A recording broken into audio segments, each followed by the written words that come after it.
right, so ammonium, good. Which is formula? Plus, good. And all of our polyatomics generally will end in ate or ite, except for there's two that end in ide. Which ones are they? Hydroxide, OH, 1 minus, and cyanide. Okay. Generally, when we say ide, it registers to us as a specific type of compound. It usually doesn't mean it's polyatomic.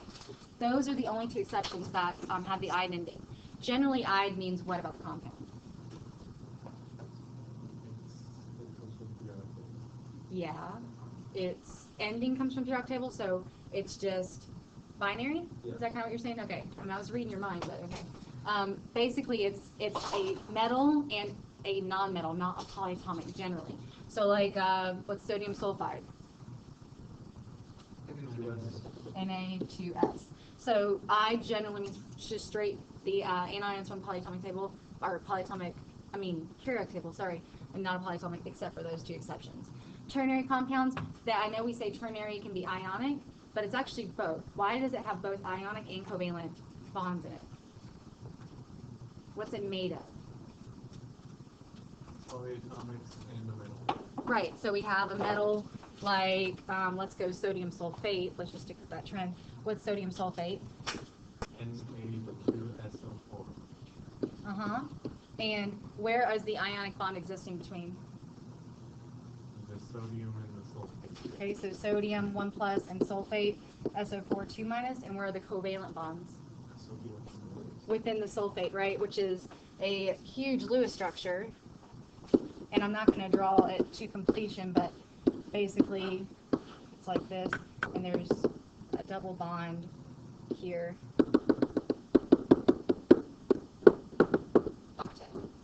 So there's sulfate. So double bonds and that single bond are the covalent part of it. So that's an easy multiple choice question to miss when you're like, oh yeah, polyatomic, it's an ion, so it's only ionic. It's actually both. A couple of other little things is, quick review again, which is the smaller of the ions, cats or ants? Okay, are you making sense of it in your brain, or are you just trying to memorize it? Why are cations smaller?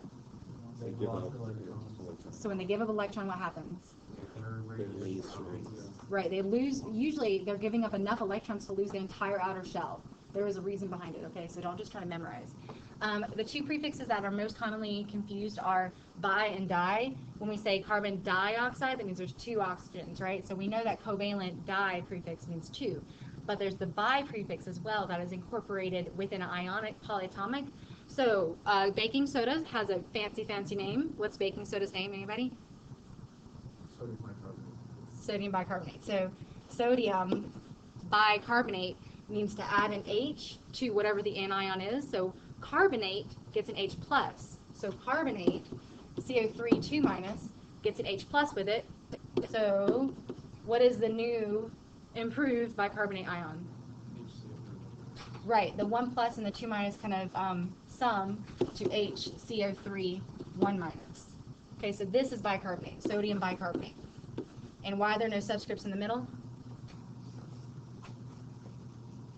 Why are there no subscripts here? Because it went to the H. Right, and that's a 1 minus and the sodium is a 1 plus. So that's the bicarbonate ion. So bi means add an H plus. So if I said bisulfite or bisulfite,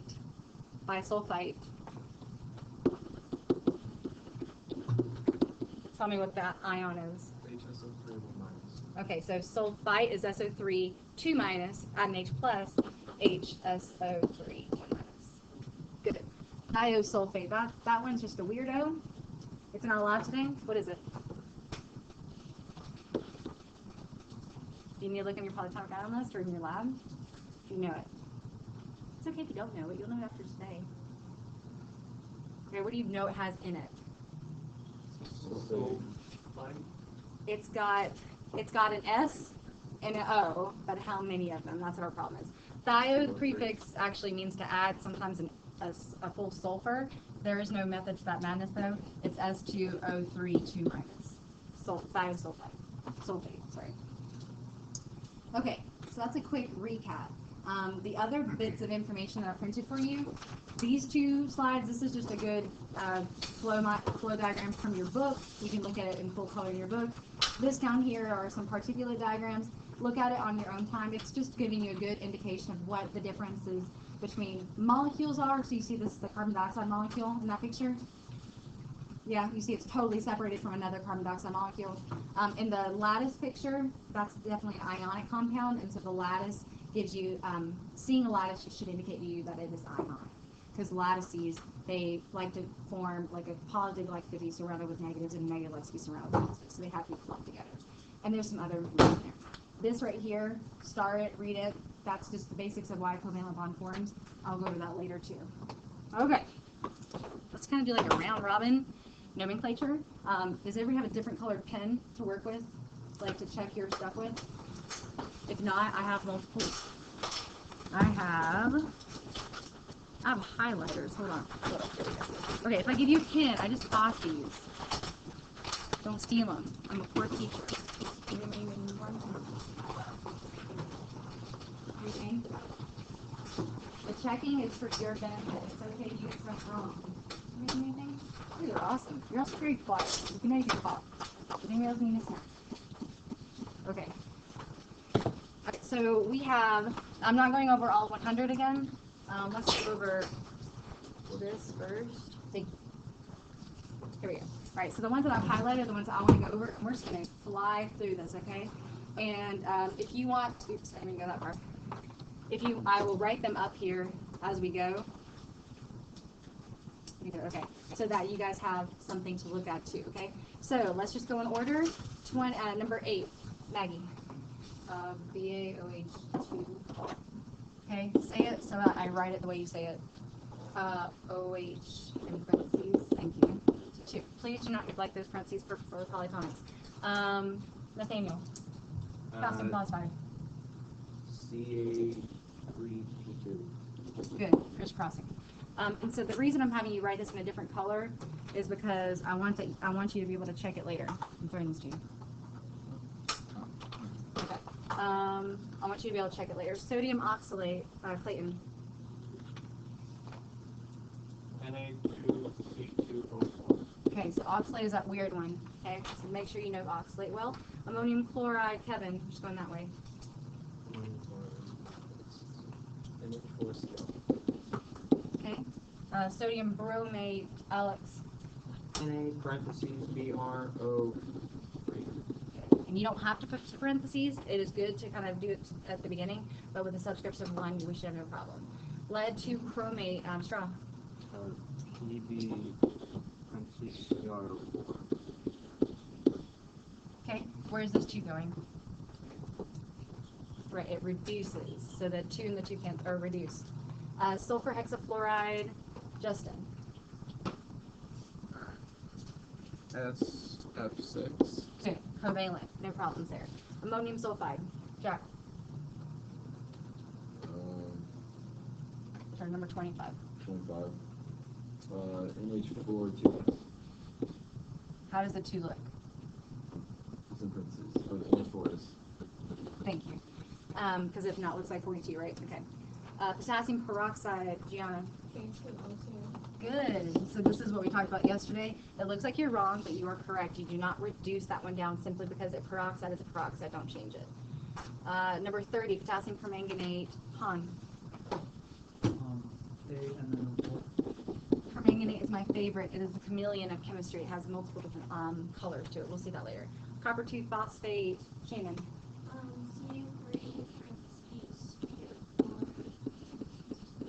Good.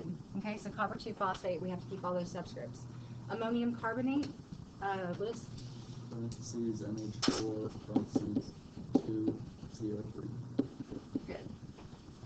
Sodium bicarbonate, I got this one. We just went over this. NaHCO3. Okay. Aluminum acetate, Jake. 40.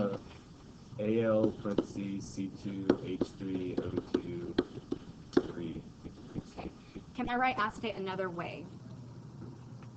You guys know the other way to write acetate? CH. You were were going to say something else? CH. CH3COO. Right. This is acetate and this is acetate. Be familiar with both. This one combines all the individual atoms into their similar atoms. This one is a structural base. Acetate looks like this. Oops, that's a hydrogen down here. So carbon is bound to 3 hydrogens as it's listed there. A carbon is bonded to another carbon because hydrogen cannot have 2 bonds. It's a single bond because it can only have a duet, so 2 electrons. And then it's actually double bonded to an oxygen and a single bond to another oxygen. This oxygen here carries a negative charge. That's why acetate has a negative charge. So just be familiar with both acetates that you don't confuse yourself. Carbonic acid, Chitra. H2C. Good. Keep going. Chelsea, number 46 for bromic acid. HBr4. Okay, good. So bro, BRO3, bromate, is bromate per bromate is going to have the extra O.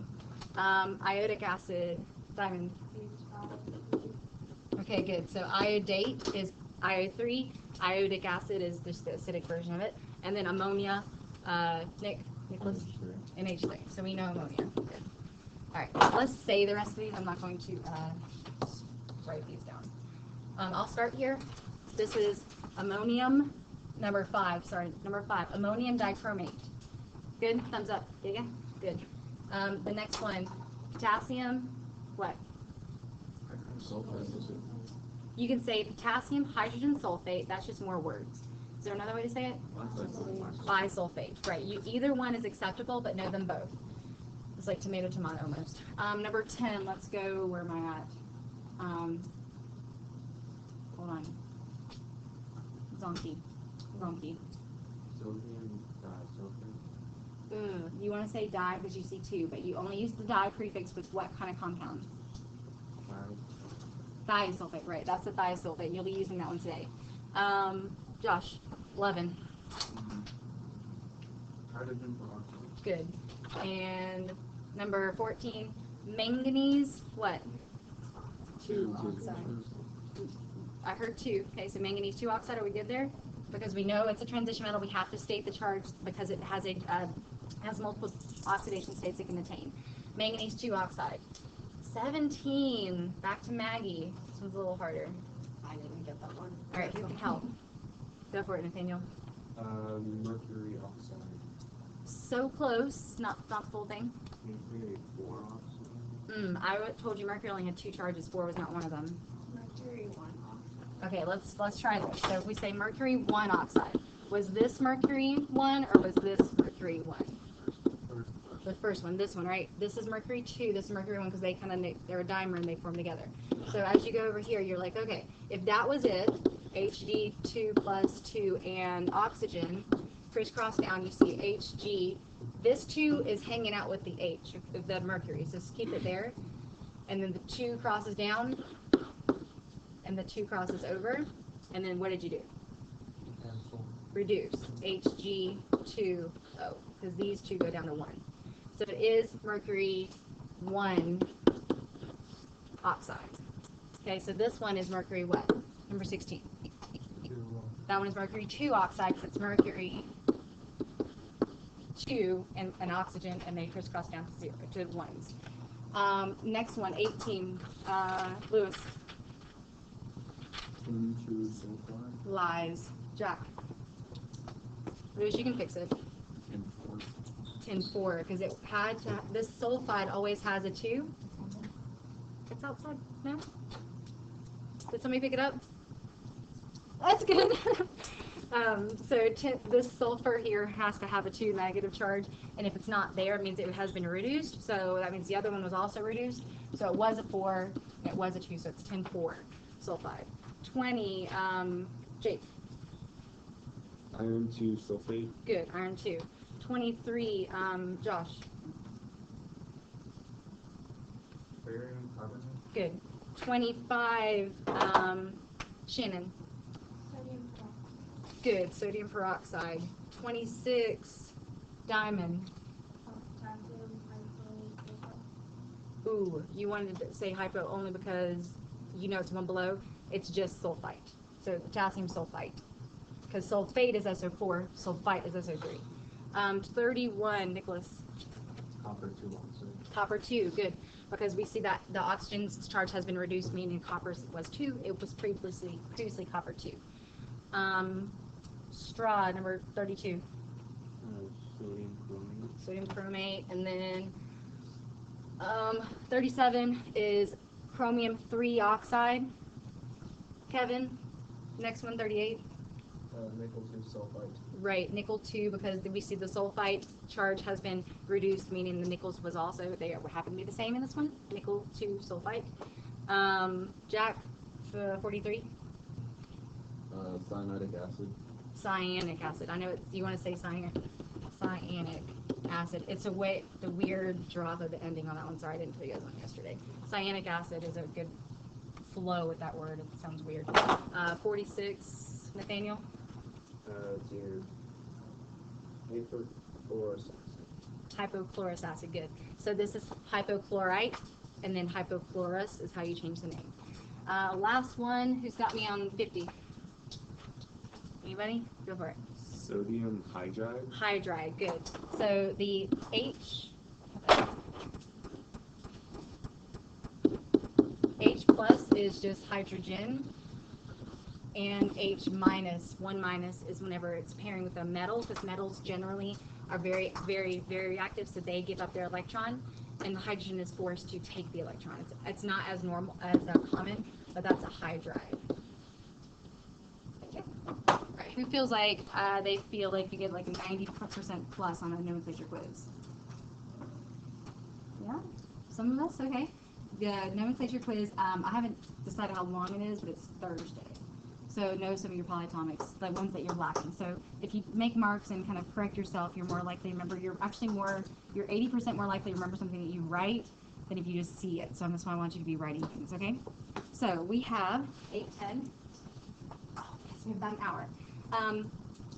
I want to go ahead and walk you through the lab. I'll help individuals through stoichiometry in the lab because I want to give you an hour for your lab. If I review this one question right here, I think we'll be okay on how to get from, it kind of covers all the whole gamut. Tell me how to solve this. We don't have to solve the whole thing. Let's tell me how to solve it. What am I starting with? Go for it, Nathaniel. 20.3 grams of sodium chloride. Which is? It's your NaCl. CLO, good. Okay, this is our given. So we always start with our given. This is our unknown. So we're looking for atoms. If you're saying atoms, that means you're saying particles. What number comes to mind? Avogadro's, good. So starting with grams, I can't do anything with grams. What do I need? Convert to moles. So 1 mole of sodium hypochlorite is like 74 grams. I think 74.44. You do have to go as accurate as possible, so use your periodic table. Don't just simply do it from memory. And then next, how would I get from moles of sodium hypochlorite to moles of sodium? There's actually this internal ratio. It's not the mole ratio like in a reaction stoichiometry room when you're going from like reactants to products. It's an internal ratio. So you have this trick where you can say, I have 1 mole of sodium hypochlorite. In that, there's 1 mole worth of sodium atoms, because it's a 1 subscript there. So it's called an internal ratio. I like to say mole ratio sometimes, so it's really like an internal mole ratio. So I have 1 mole of sodium atoms here, and you don't have to say atoms, but I'm trying to point you to the bigger picture that you do have that, a full mole of atoms. And then from here, we get to our final step of what? Avogadro's number. So 1 mole of sodium atoms is equivalent to 6.022 times 10 to the 23rd atoms of sodium, okay? So if you're looking at this, let's estimate. Approximately how many atoms is that? Mental math. What steps are you taking in your head? It's not bad, okay? You know you have 6.022 times 10 to the 23rd. No one wants to mess with that right now. But we have ones, ones, ones. What is this approximately?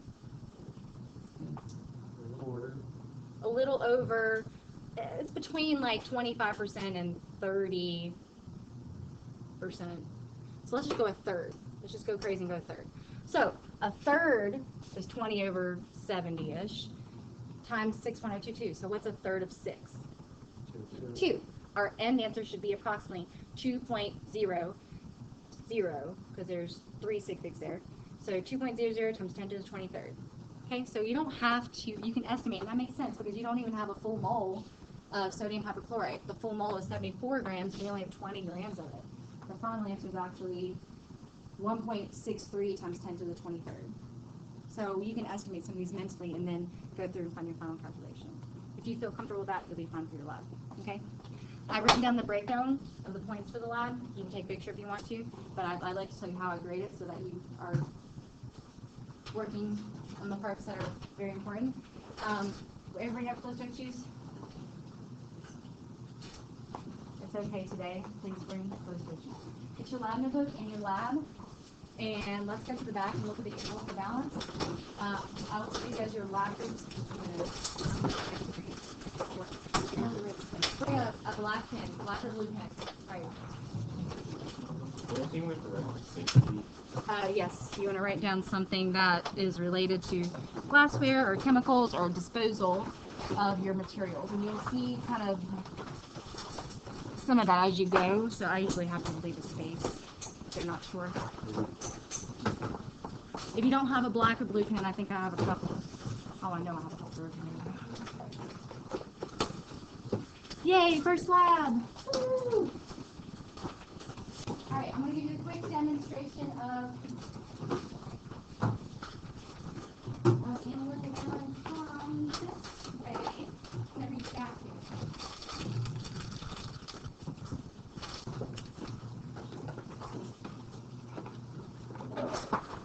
I have nice goggles where you have those mean buttons. All of the drawers have materials in them. You can have my class do this. You should scoop them up. So they should be clean. So all you're going to do is you're using analytic balances in case I require you to use analytical tests for walking your hand. You have the scales are there on the shelf if you need it. But you need to take a statement.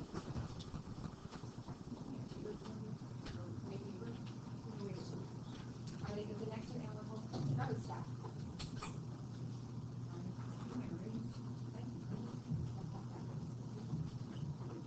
Weights do not go in the trash. Weights are reusable. Please clean them after you use them.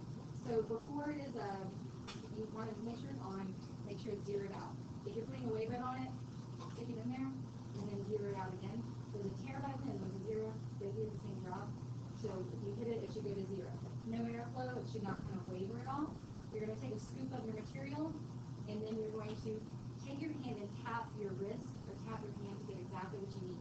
Never, ever, as often as you can, please do not scoop it back out, put it back into the chemical container because sometimes things are contaminated and you'll recontaminate the whole sample now and have so much stuff, right? So just tap your hand until you get to approximately what you need. It may not be exactly what you need, so write down your values because your values are what I care about, not what my values were on my lab sheet where I was going to be trying to. So try to assess what you can. Take your woe out, take it with you, and then do your job, okay? So try to stay back here, middle so because we're on 6 lab groups. Other than that, you guys can see things are labeled here. You may need to select kind of like kitchen stuff and you got labels over there on the drawers, and then in the drawers and cabinets, you have pretty much everything you could ever want. If you don't, ask me. DI water is here, and then DI water bottles around the room. Other than that, I think you should be ready to start your lab. The only materials that you're going to need they're right here. So we have glycerol, not glycerin, but it'll do the same job. Okay. You do have it's for a 10 milliliter graduated cylinder. So the red bottom doesn't matter what the case looks like. It's just a 10 milliliter graduated cylinder. Sodium thiosulfate. I'm leaving it here for now. You guys can bring it to either of the scales. Aluminum foil. You will need to cut out your 1-inch square. And if you need help with the density of that one, the thickness of that, I will help you. I'm a little here of them. And then I have multiples of these lovely sugar packets. Is all of this sucrose though? Let me see them. Is all of this sucrose? Which of these are sucrose? Huh? The sugar and the sucrose.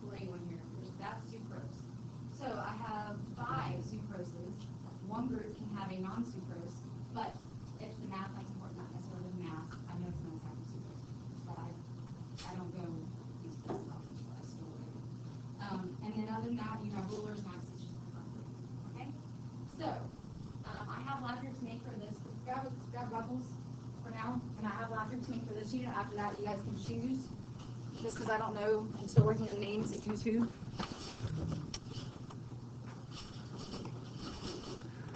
So right now, my lab groups are as is. I have one group of 4 because there's 19 of you. You guys can choose whatever lab station you want. Okay? Go team. You see what order you can do together. Oh, it's gonna be today.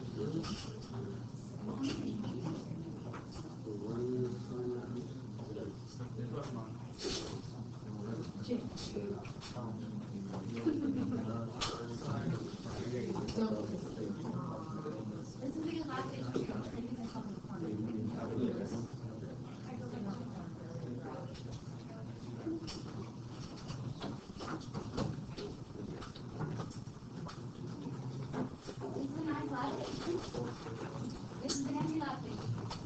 If you're at that station, one of you guys stay.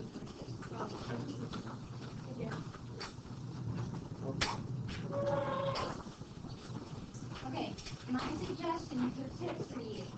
You should break up this lab. You have 3 people, there are 4 sections. Give this person 1, work on the last one together.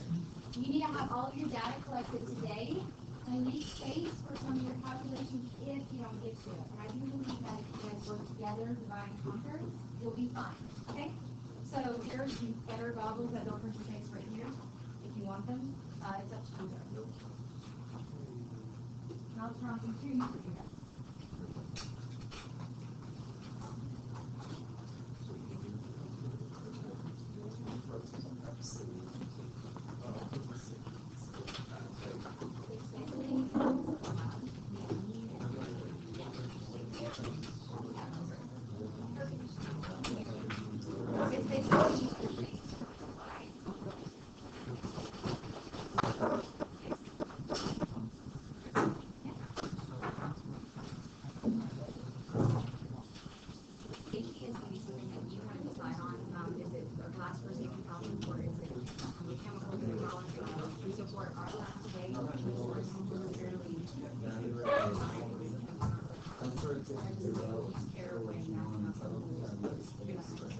It really is.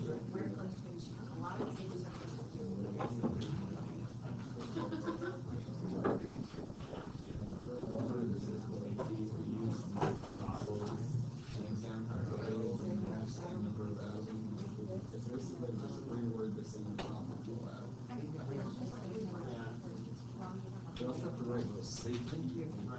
to remind you by